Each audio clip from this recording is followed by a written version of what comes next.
Assalamualaikum warahmatullahi wabarakatuh. Yuk kita simak penjelasan dari Ustadz Khalid Basalamah masalah parfum yang mengandung alkohol bisa kita gunakan untuk melaksanakan ibadah. Yuk lebih lengkap kita langsung saja. Minyak wangi yang kita harus pakai seperti apa? Karena minyak wangi yang ada di sekitar kita minyak wanginya pakai alkohol. Setiap kita harus gimana? Atau minyak wangi seperti apa yang harus dipakai? Boleh saja walaupun minyak wangi beralkohol, karena alkohol sudah pernah saya jelaskan najisnya secara makna. Dia najis di zatnya, tidak menajiskan. Diambil daripada riwayat sahih menjelaskan tentang pengharaman khamr. Al-Maidah kalau salah ayat 90 menjelaskan masalah itu. Yang jelas Allah SWT pada saat menurunkan pengharaman khamr, para sahabat memecahkan kendi-kendi khamr mereka dan membasahi tubuh-tubuh mereka, baju-baju mereka, dan seluruh jalan Madinah penuh dengan khamr. Ya, karena pengharaman turun dan mereka saling mengingatkan Allah telah mengharamkan khamr. Kemudian azan sholat, lalu kemudian mereka sholat tanpa membersihkan baju mereka. Maka ulama mengambil mengatakan kalau penggunaan alkohol sifatnya eksternal tubuh, misal untuk membersihkan luka, pakai semprotan minyak wangi, segala itu tidak ada masalah. Apalagi dia begitu kena udara, dia nguap sendiri kan, maka itu tidak ada masalah. Tapi kalau yang masalah kalau diminum, karena dia memabukkan, nah itu berbeda hukumnya.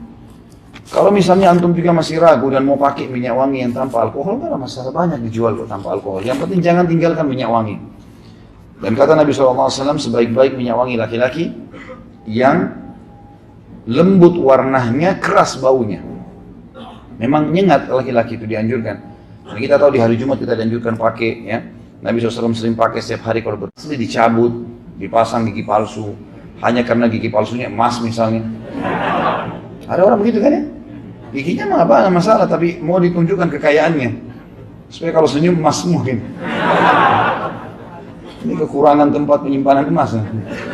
Entah kenapa dipakai, tapi ini contoh. Kalau memang dia dalam arti kata mempercantik di sini, memang ompong, memang rusak, harus dicabut, diganti, nggak ada masalah. Setahu saya nggak ada masalah. Wanita boleh menindih telinganya dengan anting. Apakah boleh menindih bagian tubuh lainnya selain telinga dengan tujuan untuk mempercantik diri? Tentu saja kalau itu adalah tempat yang layak untuk ditindih dan memang tidak ada menyuruh, ada masalah. Sebagian ulama mengatakan minus matanya. Kalau untuk suami boleh. Untuk suami tidak ada masalah karena memperindah saja. Dia bukan mencabut matanya, gitu kan? Ya, karena ada ulama yang mengatakan begini, waktu membahas masalah softline, kalau softline yang dipakai sifatnya dipakai saja, dia dibuka setiap saat, dan mata alaminya tidak terganggu, itu biasa, tidak ada masalah. Kan ada orang yang sengaja operasi mata mengubah warna yang abadi gitu lah. Nah, ini yang dibahas, tidak boleh, ini mengubah ciptaan Allah. Allah sudah kasih mata coklat, ya sudah coklat, hitam nggak usah diubah. Tapi softline hanya sekedar mempercantik saja, gitu kan? Dalam arti kata dia memperlihatkan, itu pun hanya sama suaminya. Ya, ini baru dibolehkan. Kalau yang lain tidak boleh. Kalau dia maksudkan adalah dia pakai jalan, pamer sama orang, ini nggak boleh. Malah menjadi fitnah yang besar. Apakah pacar Cina termasuk tato? Ya. Doakan saya segera menikah tahun ini. Atau tahun depan. Ini akhwat yang nanya. Sudah mulai lagi lintas alam nih ceritanya. Tadinya ikhwas saja minta nikah, sekarang akhwat juga rupanya.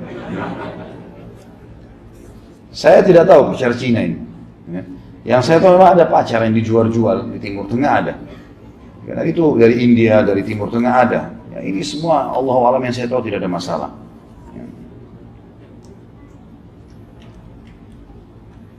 Apa hukumnya nindi dan masuk ke dalam kategori apa, dan apakah taubat saya diampuni apabila telah meninggalkannya?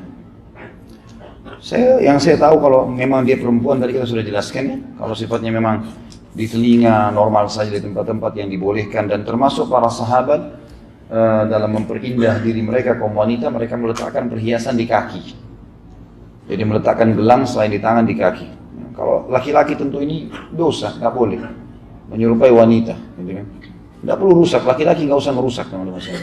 Allah sudah kasih antum jenggot, antum dikasih kumis, kasih rambut, sudah cukup, itu sudah gagah, masya Allah. Nggak usah pakai anting-anting aneh. Bagaimana dengan wanita yang pakai sepatu hak tinggi? Termasuk dosa besar juga yang kayak demikian. Dan bagaimana jika hukumnya saya menjual sepatu yang haknya tinggi? Tentu saja ini dilihat keadaannya. Kalau sepatu itu normal saja, dalam arti kata memang sepatu itu memang sudah umum, orang pakai begitu dan dia terbiasa pakai. Dan masih normal, dalam arti kata tingginya itu adalah tinggi-tinggi normal. Maka itu tidak ada masalah. Tapi kalau masuk dalam hal yang tinggi sekali sehingga akhirnya terjadi manipulasi seakan-akan dia orang tinggi padahal dia pendek, ini nggak boleh nih. Ya, menipu ini. Nggak boleh menipu di sini. Apalagi pada saat mau dilamar sengaja pakai sepatu tinggi. Ya. Begitu setelah akad nikah ternyata pendek. Terima kasih sahabat Hijrah di Abdul Raif Channel telah mendengarkan ceramah penjelasan dari Ustadz Khalid Basalam. Jangan lupa like, komen, dan share, juga subscribe. Wassalamualaikum warahmatullahi wabarakatuh.